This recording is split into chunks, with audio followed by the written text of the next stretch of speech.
इस कार्यक्रम में सम्मिलित हो चुके हैं। वीरेंद्र जी, स्वागत आपका। मैं आपसे जानना चाहता हूं कि चलिए 24 घंटे में ही सही एक सिनेरियो क्लियर हो गया, सबकी सीटें घोषित हो गई, अलायंस में भी सब बातें दिख गई कि निषाद पार्टी किनारे, कांग्रेस किनारे, आरएलडी को खैर एक सीट, लेकिन प्रत्याशी बीजेपी का।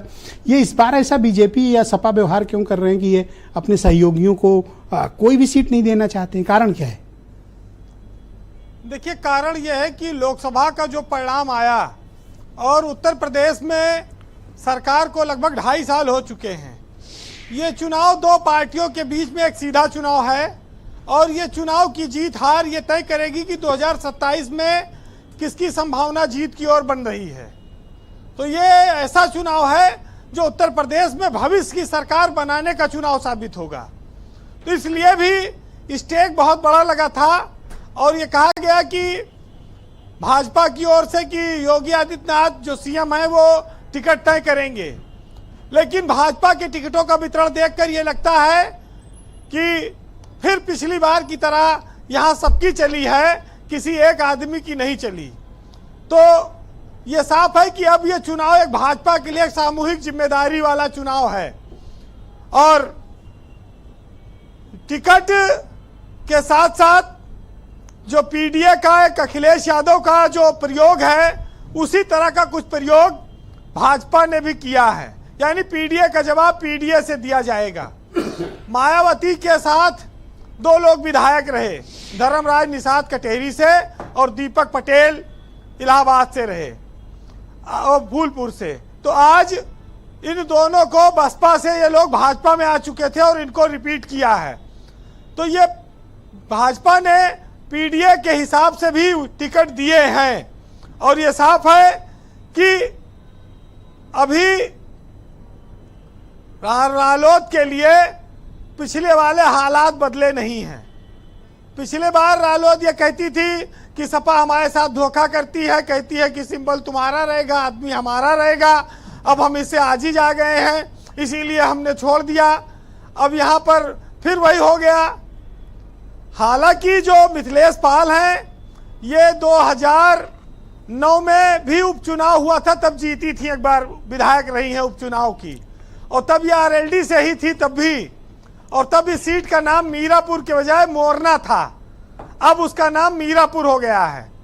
उसके बाद वो 2012 लड़ी, 17 लड़ी, रालोद से ही लड़ी, हार गई।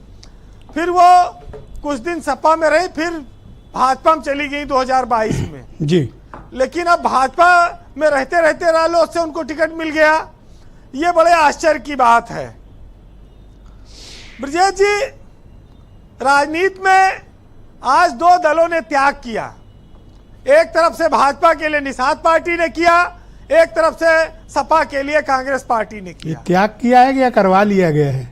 अब किसका त्याग ज्यादा बड़ा है, आप उसको इस अर्थ में समझ सकते हैं कि एक 2 सीट मांग रहा था, उसे मिली नहीं, और एक को 2 मिली थी और वो लड़ा नहीं। हाँ, सही। तो ये आप कह सकते हैं कि अजीब जुल्म हुए हैं मोहब्बत पर इस जमाने में। हाँ। जिन्हें मिली उन्हें कदर नहीं और जिन्हें कदर थी उन्हें मिली नहीं। वाह। तो वो जो है लौट आए दिल्ली से खाली हाथ। सियासत में जीत की योजना बनाकर पार्टियां लड़ती हैं, लेकिन अमिताभ बच्चन की पिक्चर में एक गाना था कि सोने की थाली में जमुना परोसा, दुबे जी को बहुत पसंद है ये गाना, और बलम तरसे रंग बरसे वाला। तो तरसना ही पड़ेगा, क्योंकि वो मैडम ने 2 बार सत्ता कह के इनको दबाव में ले लिया, इनकी आवाज अटक गई। देखिए ब्रजेश जी, एक बात बड़ी चर्चा में आई थी जी, जब संजय निषाद बार बार कहते थे कि देखिए हमारे पार्टी को टिकट नहीं मिलेगा, हमारी पार्टी को सीट नहीं मिलेगी तो हमारे कार्यकर्ता नाराज हो जाएंगे, वो भाजपा को वोट नहीं कर पाएंगे, परेशान होंगे। तो पता नहीं कार्यकर्ता अब भी परेशान है कि नहीं है, अब ये कल पता चलेगा। लेकिन टिकट तो देखिए, सीट तो उनको नहीं मिल पाई है, ये बात बहुत साफ है। तो ये चुनाव उत्तर प्रदेश के भविष्य का चुनाव है और इसीलिए इस चुनाव को 2 ध्रुवीय कर दिया गया है कि भाई आजमा लो जनता किसको चाहती है, ये बात समझ लीजिए। और जी वीरेंद्र जी, ब्रजेश जी, प्रमोद कृष्णम ने तो कहा कि कांग्रेस अपना दफ्तर और झंडा भी जाके सपा के यहाँ दे आवे, बचे का है कांग्रेस के पास। तो ये तो कांग्रेस पर उनका बहुत बड़ा करारा प्रहार है, व्यंग है। लेकिन इससे एक चीज भाजपा फायदा भी उठा सकती है कि पिछली बार जो कांग्रेसी उम्मीद में थे कि भाई हम अच्छा पार्टी बढ़ रही, जो मूल कांग्रेसी है, अगर उनका प्रत्याशी नहीं लड़ रहा है तो पता नहीं हो सका बीजेपी उनको अपनी ओर खींच न ले, मिला न ले। ये भी बीजेपी के लिए एक बहुत बड़ा मौका आ गया। उधर फूलपुर में कांग्रेस के एक जिलाध्यक्ष गए, पर्चा दाखिल कराए हैं, वो पार्टी में गंगा पार के जिलाध्यक्ष हैं, अब उनका पता नहीं क्या मामला है। तो ये बहुत सारी चीजें ऐसी हैं जी, कोई कह रहा है बर्फ में लगा दिया, कोई कह रहा है झंडा दे आओ, कोई कह रहा है कुछ हो गया। लेकिन अब कल पता चलेगा निषाद जी क्या कहते हैं। वैसे देखो जब वो ब्रजेश पाठक जी के साथ प्रेस कॉन्फ्रेंस करेंगे तो हमें पता है कि कुछ सांत्वना पुरस्कार, जैसे कि आने वाले वक्त में मंत्रिपरिषद में विभागों में कुछ नयापन आ जाए, और क्या मिलेगा बेचारों को।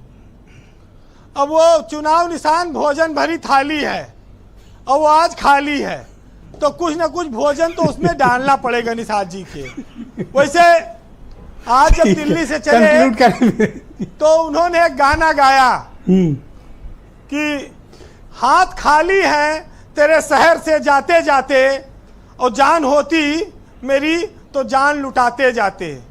और अब के मायूस हुआ यारों के को रुखसत करके जा रहे थे तो कोई जख्म नया लगाते जाते। और मैं तो जलते हुए सहराओं का एक पत्थर था और तुम तो दरिया थे, मेरी प्यास बुझाते जाते। बहुत शुक्रिया वीरेंद्र जी, आपका बहुत बहुत धन्यवाद ग्राउंड जीरो से अपने इन